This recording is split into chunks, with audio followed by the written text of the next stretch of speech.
After the seizure of power by Galla Placidia, who governed in the name of his son Valentinian III, Count Romulus returned to his post at the imperial palace in Ravenna. He believed that there is no longer any other legitimate claimant to the throne of the West, and the emperor's youth promises a lasting reign. Under his recommendation, Orestes also begins his career and joins the imperial chancellery. Placidia watches over the strictest protocol by the courtiers. Thus Orestes often attends the salutatio, morning reception. Like others, when his turn comes, he must humbly and respectfully approach Valentinian and his mother, seated on thrones, side by side, kneel first before Valentinian. Kiss a piece of his coat, then before the regent and kiss her right hand. Aetius often comes to Ravenna, always accompanied by his officers and Huns guards, because he does not have complete confidence in Galla Placidia, his opponent of yesterday.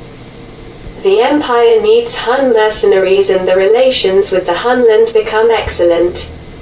Some nomadic tribes exist between the Danube and the Drava. Thus Patavium becomes practically a border town, and part of the properties of Tatul are now in the area of double control of the Huns and the Romans. Patrice Felix, a close friend of the regent and a supporter of the rapprochement with Constantinople, tries to prevent the reinforcement of the influence of Aetius. But he is suspected of the assassinations of his adversaries and perished with all his family massacred by the revolted legionaries. Galla Placidia then turns his attention to Bonifacius, Count of Africa. It is said that Bonifacius may soon become patrician, father of the emperor, and councillor the nearest to the regent. But Bonifacius is married a woman of the Arian sect, and this marriage slows down the count's political promotion. Then begins to run rumors about his preparation for a complot. Orestes do not believe in these rumors, for Bonifacius was the only commander of an army to have stood next to Placidia during the civil war. The cessation of imports of African wheat played a not insignificant role in the victory over the Emperor Joannes. These palace intrigues, the gossip of the courtiers, fatigued and annoyed Orestes. He is even more tired by the endless religious discussions. Thus a Greek of the sequel of Felix asks him, "What do you think of the structure of the Trinity?" Orestes the look of an attentive eye before answering, "Everybody knows that it is composed of the Father, the Son and the Holy Spirit." Then he repeats a formula whose meaning is not very clear to him, at the same time distinct from him and forming part of it. Orestes, who is not used to theological discussions, begins to feel very uncomfortable and whispers a formula that comes to mind: one substance and three people. The Greek takes a very serious look and begins to speak with great eloquence.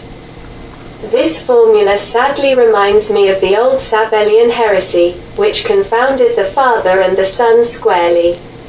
The regent, who did not wish to leave the relations with the Huns entirely in the hands of Aetius, sought ambassadors who knew their customs.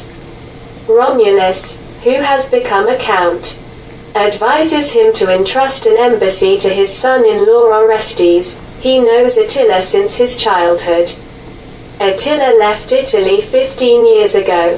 Orestes was to be a little boy at the time. That's right. Your Majesty, my son-in-law is 3 or 4 years younger than Prince of the Hun.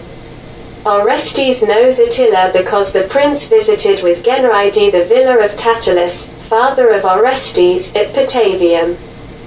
I remember this mission of General Genride, who, with the help of Attila, recruited 10,000 Hunnish mercenaries. Perfect. The first mission of your son-in-law will not be difficult. He will pass on my letters and gifts to King Roas and Prince Attila. He will also begin negotiations on the status of a part of Pannonia between the Danube and the Drave. It is the kisses of Julia that awaken Orestes. The moon lights up their room. His young wife, almost teenager, squeezes very gently against him and tenderly caresses his hair. My dear. Excuse me for waking you up. I cannot go back to sleep. Why, usually you sleep so well.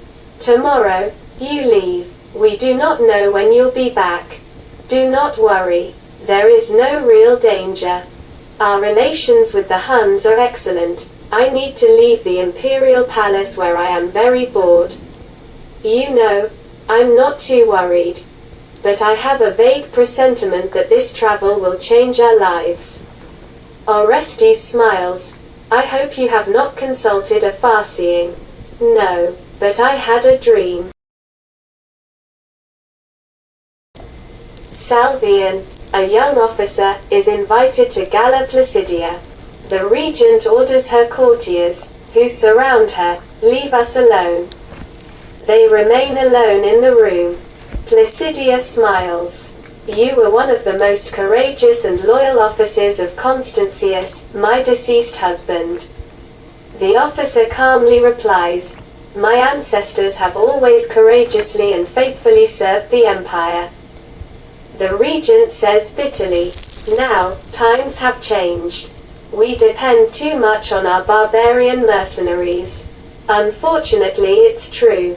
Placidia is silent, then gets up. I know that you are a relative of Constantius. Consequently, you are in kinship with the Emperor Valentinian, my son.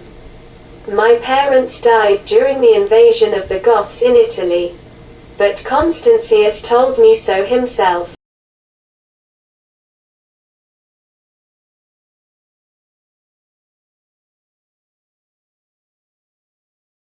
Are your friends aware? No, very good. Do not tell anyone. I need someone in whom I will have the same confidence as in myself.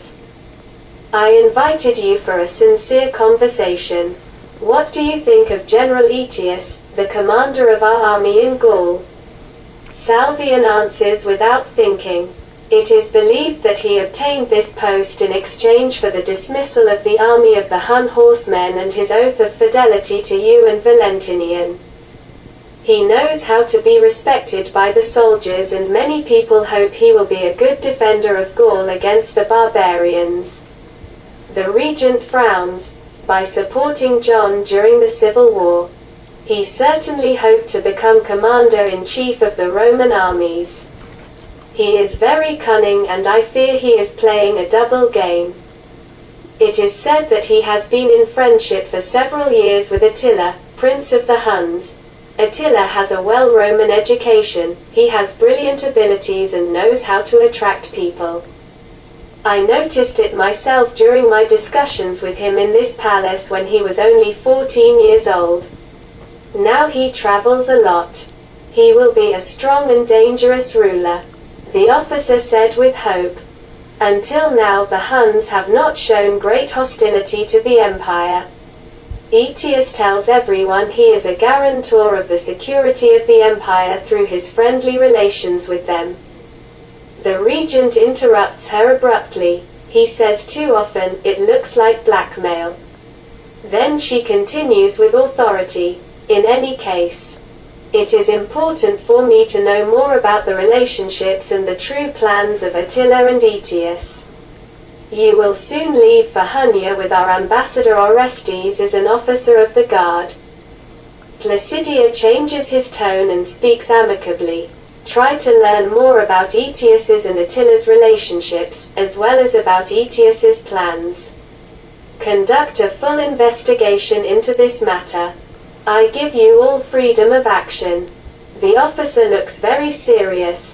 Will the ambassador know?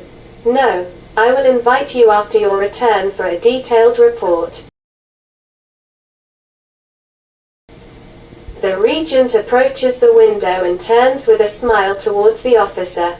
Look at this boy near the fountain. Salvian glances and exclaims, but it is the Emperor Valentinian, your son. Placidia hears with satisfaction a sincere joy in the voice of the officer. He's only 6 years old. I pray God that the sky above our empire be less cloudy.